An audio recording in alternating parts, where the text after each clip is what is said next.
Okay, there, stop. Okay, Sean, we need to walk back exactly the way we came from. Very, very calmly, okay? Try lightly. Heel toe. Doing good. Doing great. Very slowly.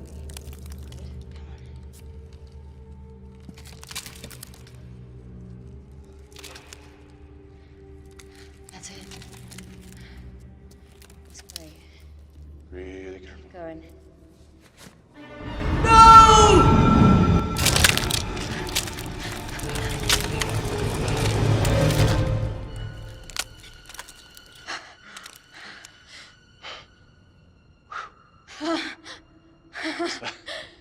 It's actually thicker than I thought.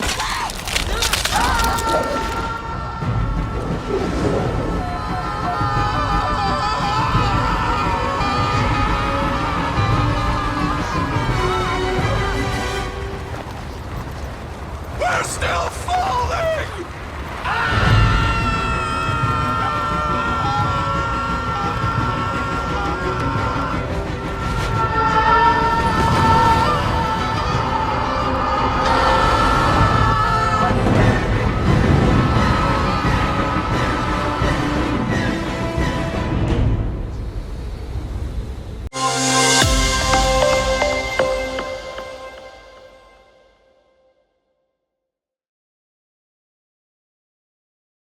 Se spomnite, morda nedolgo tega nazaj sem predstavil eno možnost, in sicer, da bi lahko bil november bombastičen, december pa grd. No, imamo grd december, brez bombastičnega novembra. Zadnje čase ima kripto tudi težave na petke in vikende, tako da danes je petek, vikend je pred vrati.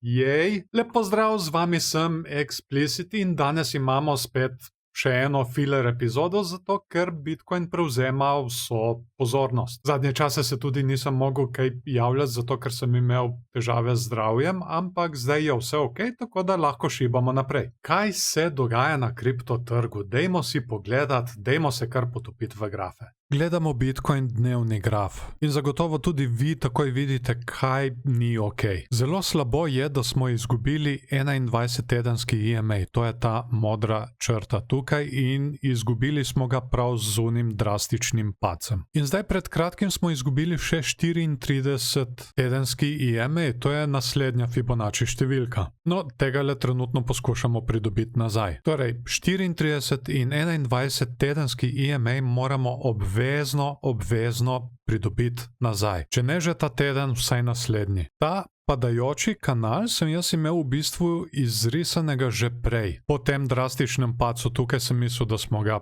naravnost izgubili in ga nisem niti podaljševal. Ampak včeraj sem si rekel, pa le dajmo ga malce podaljšati, da vidimo, če se slučajno še kaj ujema, in presenečeno ugotovim, da smo še vedno notri v kanalu, kar je dobro, kar je super. Torej, dokler smo notri v tem kanalu, imamo še vedno luč na koncu tunela. Imamo lahko še kakšno panično prodajo? Seveda. Senco svečke še vedno lahko gremo prek spodnje meje, ne smemo pa iti s telesom. Ti kanali so ponavadi bullish in se prebijajo navzgor. Trenutno pa imamo kar resne probleme s tole srednjo linijo tukaj. Torej, dokler ostajamo v kanalu, v tem kanalu, jaz ostajam pozitiven. Seveda pa še vedno ne smemo iti nižje od 40.500, tam nekje. Zakaj? Zato, ker to je naše prejšnje dno. In če naredimo nižje dno od tegale, potem se nam poruši struktura. In tudi, če pridemo na isto višino tegale dna, potem lahko pride do nevarnosti, da formiramo head and shoulders, oziroma glavo in rame. Tako da to mejo moramo res paziti.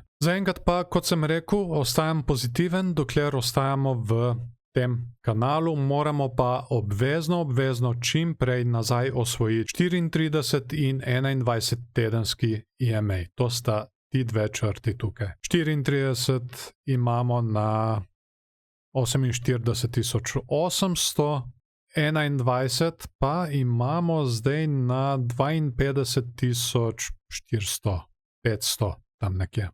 Gledamo tržno kapitalizacijo altcoinov, tudi dnevni graf. In tukaj vidimo, da se nam formira en lep in velik padajoči klin, oziroma falling wedge, ki je bikovski vzorec. Poleg tega pa zadnje čase precej opažam, da altcoini kažejo vedno več moči. Recimo tukaj po tej svečki sicer vidimo, smo imeli izredno drastičen padec, ampak smo se zelo lepo in zelo hitro pobrali nazaj. Tudi altcoini, ki jih spremljam, sicer padejo, ampak ne več toliko, kot so včasih. Tako da vsekakor situacija vredna spremljanja, lahko da pride celo do tega, da bodo altcoini sedaj v prihodnosti, v bližnji prihodnosti, na boljšem. Torej, da pride do malega preobrata. Moramo pa vsekakor obdržati to spodnjo mejo našega padajočega klina. To je dominanca Bitcoina na kriptotrgu, tudi dnevni graf. In ja, vsekakor so znaki tudi tukaj, da altcoinom kaže vse boljše. Mi smo se spustili že vse do 40%. Zdaj se zna zgoditi, da se bomo nekaj časa odbijali med mejama 41,50 in 40%, potem pa sigurno to mejo 40% prebijemo. In ko to mejo prebijemo, nas potem čakajo meje prejšnje altcoin sezone, ki pa niso izrisane tukaj, ampak če malček poskrolam nazaj, smo prišli vse do tam nekje 35%. S tem, da v tokratni altcoin sezoni jaz mislim, da lahko gremo še dlje. Naj se na tem mestu še zahvalim vsem patronom za podporo temu kanalu. Če morda želite postati eden izmed njih, je povezava na mojo Patreon stran spodaj v opisu in pri 5. komentarju. V zameno za podporo boste pogosteje obveščeni o dogajanju na kriptotrgu preko mojega dnevnika, pa tudi posebne videe, kot so tutoriali, si boste lahko ogledali 2 tedna pred ostalimi na YouTubeu in brez reklam. Na Patreonu je tako že na voljo drugi del tutoriala Uvod v TradingView, kjer spoznavamo indikatorje, kje se jih najde, kaj vse se lahko z njimi dela, kako se jih nastavlja in podobno. Naj se vam še zahvalim, da ste si video ogledali v celoti, dajte mu všeček, če vam je bil všeč, ali pa ne všeček, če vam ni bil. Vesel bom tudi delitev z vašimi prijatelji, če mislite, da so te informacije uporabne tudi za njih. Se strinjate s to analizo, se ne strinjate, ste morda vi kaj opazili dodatnega, sem jaz kaj spregledal. Zelo bom vesel vaših mnenj spodaj pod komentarji in z veseljem bom podebatiral z vami. Naslednji video, še vedno se moramo posvetiti Stellarju, kar že obljubljam nekaj časa. Nažalost sem bil tudi zdaj malček zadržan zaradi bolezni in zdaj se še vse to skupaj dogaja na kriptotrgu z Bitcoinom, tako da kot sem že prej omenil, Bitcoin prevzema vso pozornost trenutno. Tako da po mojem se bomo še vedno posvečali trenutni situaciji, ki je kar zelo pomembna. In prav zato se naslednjega videa ne bo splačalo zamuditi, zato je najboljše, da se naročite na kanal in nastavite obveščanja, da boste o novem videu takoj obveščeni. Jaz vam tako želim še lep dan naprej, lep vikend, imejte se fajn in se vidimo v naslednjem videu.